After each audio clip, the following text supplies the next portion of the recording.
Në kopshtin 1-4 dhe kopshtin numër 6 janë vendosur panele diellore, të cilat janë në funksion për ujin e ngrohtë në ambient.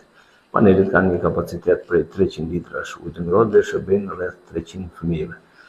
Ky investim u bë mundur përmes zërit qytetar dhe me mbështetjen e donacionit të Kredinës,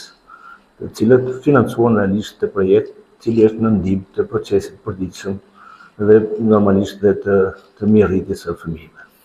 A do këtë vazhdimsi ky projekt në kopshtet e tjera të qytetit? Patjetër që këto janë pjesë të cilat do vazhdojnë në hapa të cilat janë nisur dhe më parë, ne kemi patur dhe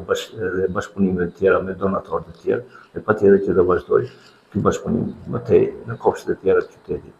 për të dhënë një mundësi normalisht të këtyre institucioneve për të patur kushtet higjieno-sanitare, normalisht dhe ujin e ngrohtë, i cili vjen përmes energjisë rinovueshme. Nisur nga kërkesat normalisht të qytetarëve për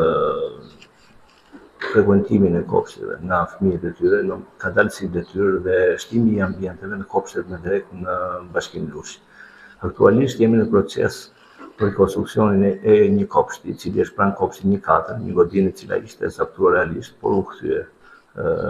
kthye normalisht bashkisë,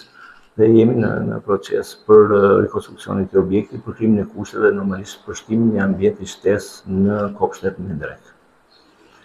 A është numri i madh i kërkesave të qytetarëve për të çuar fëmijë në kopshte apo të çerë brenda qytetit? Realisht duhet të thënë së fundmi ka një kërkesë të shtuar për çerrët dhe kopshtet të fëmijëve, sidomos në kopshtet me drek dhe çerrët, kërkesë të cilës ne po i përgjigjemi përmes planifikimit dhe përmes marrjes në objekte të cilat kanë qenë të zaktuara dhe kthimin e tyre në funksion të qytetarëve, për të ardhur në ndihmë atyre, për të lehtësuar normalisht procesin e punës, përderisa kjo është detyrimi jon ligjor për të shërbyer në maksimum dhe për mirërritjen e fëmijëve.